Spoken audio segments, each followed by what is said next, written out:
안녕하세요. 홍프로 스포츠 분석 채널에 들어오신 것을 진심으로 환영합니다. 매일매일 국내, 해외 인기 있는 모든 경기들을 분석하여 공유하고 있습니다. 모든 분석과 조합픽은 VIP 가족방에서 진행됩니다. 배팅 및 가족방 문의는 고정 댓글 링크 확인해 주세요. 5월 13일 해외 축구 6경기 분석 시작하겠습니다. 첫 번째로 살레르니 대 아탈란타 경기 알아보겠습니다.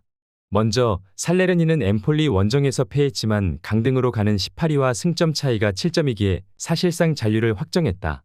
승격 첫 해에 가장 유력한 강등 후보였는데 홈에서 착실하게 승점을 따내며 잔류를 노리고 있다. 비록 직전 경기에서 패하며 무패가 끝나긴 했지만 3월 이후 세리에서 가장 인상적인 팀 중 하나였다. 15골을 기록한 디아를 비롯해 보테임과 피아텍 등이 기회를 잘 해결해줬다. 이어서 아탈란타는 유벤투스에 패하며 연승이 3경기에서 끝났다. 그러나 챔스로 갈 수 있는 4위 팀과의 승점차가 5점에 불과하기에 유럽 대항전 상위 레벨 진입을 포기할 상황이 아니다. 때문에 이번 라운드 결과가 중요하다. 자파타와 화룬, 무리엘과 보가 등 공격 자원 외에도 파살리치와 쿠프마이너스 등 이선 공격수들도 적극적으로 공격에 가담할 것이다. 살레르니는 피오렌티나 전에서 팀 수비의 핵인 기욤베르가 부상을 당했기에 엠폴리 전에서 특유의 안정적인 수비력이 안 나왔다. 피롤라와 다닐리우크 등이 수비 라인에 나섰지만 파상공세로 나설 아탈란타 상대로 고전이 예상된다. 메을레와 소피의 측면 돌파도 있을 아탈란타가 승리할 것으로 본다.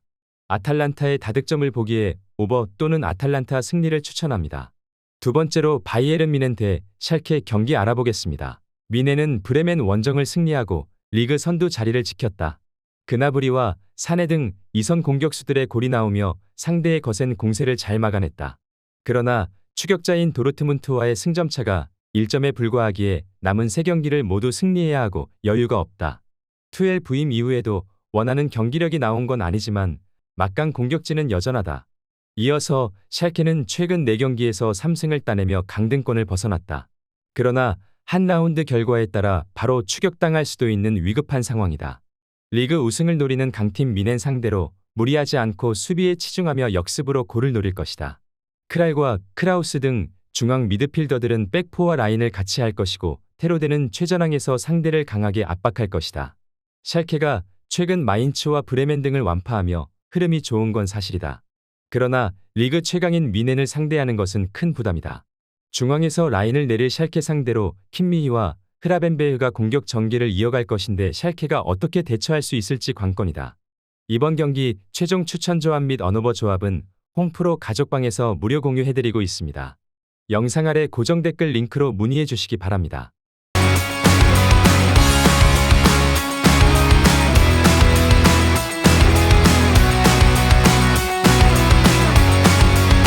세 번째로 우니온 베를린 대 프라이부르크 경기 알아보겠습니다. 먼저 우니온은 지난 라운드에서 아우크스에 패하며 3위 자리를 빼앗겼다.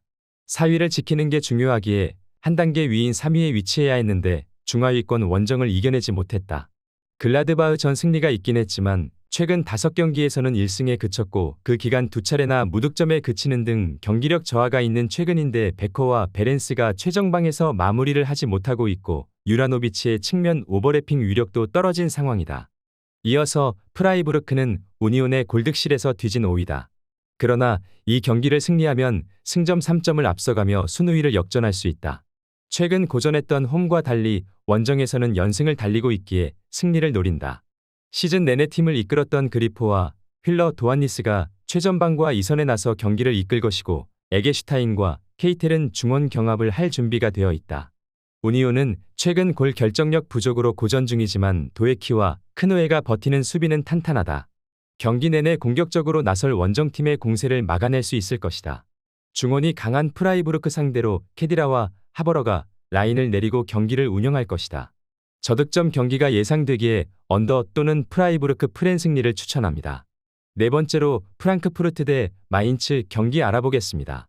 먼저 프랑크푸르트는 최근 흐름이 너무 좋지 않다.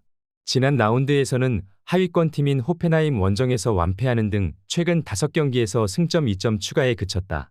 시즌 중반까지만 해도 선두권 경쟁을 하는 등 지난 시즌에 이어 좋은 성적을 냈는데 이제 다음 시즌 유럽 대항전 출전도 어려운 순위로 처졌다.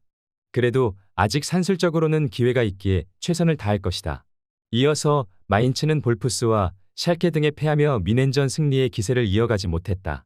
아우르크와 이재성, 오니시우 등 공격진이 충분히 골을 뽑아냈고 마틴스의 중원 장악도 있었지만 수비가 다소 불안한 상황이다. 벨과 헨시올센 등 다른 센터백들과 달리 페르난데스가 뒷공간 침투를 자주 허용 중이다. 마인츠는 최근 좋았던 흐름이 무너졌는데 수비진의 불안이 있다.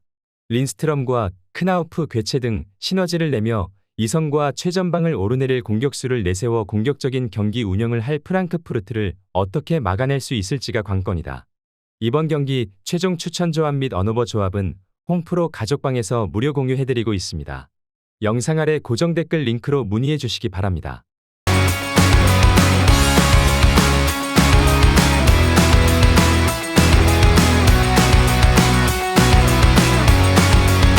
다섯 번째로 볼프스부르크 대 호펜하임 경기 알아보겠습니다.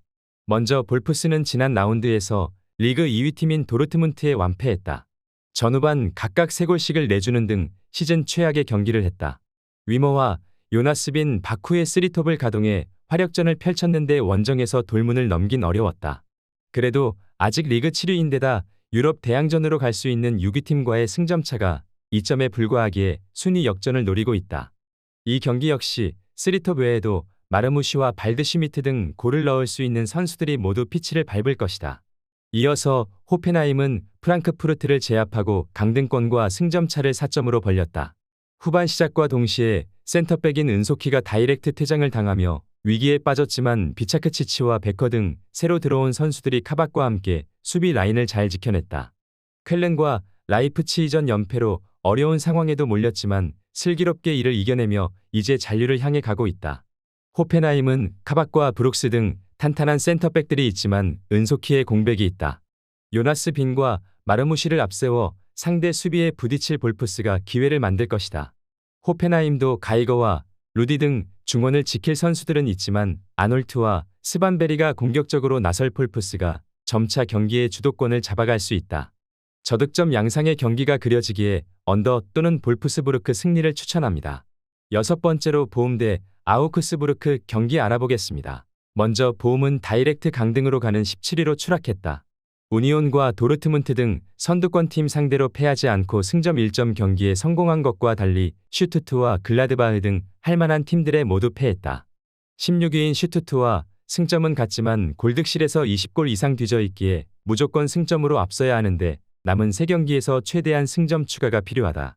호프만과 페르스터, 안티아데지 등 골을 넣을 수 있는 선수들을 모두 출전시켜야 한다. 이어서 아우크스는 리그 3위였던 우니온전에서 선발 스트라이커로 출전한 베요의 결승골로 승리했다. 상대가 워낙 잘하는 팀이었지만 홈에서 강했던 점을 앞세워 천금 같은 승점 3점을 획득했다.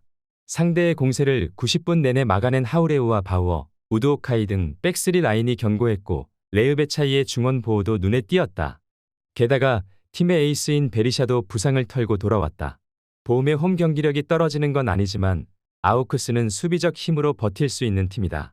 역습에 능한 베리샤와 제공권 장악에 강한 베어 등 한 차례 공격 시도로도 경기 흐름을 바꿀 선수들도 있다. 보움이 홈의 이점을 살려 경기를 주도할 수는 있지만 승부를 가를 결정적 한 방을 터뜨리긴 쉽지 않을 수 있다. 이번 경기 최종 추천 조합 및 언어버 조합은 홈프로 가족방에서 무료 공유해드리고 있습니다. 영상 아래 고정 댓글 링크로 문의해 주시기 바랍니다.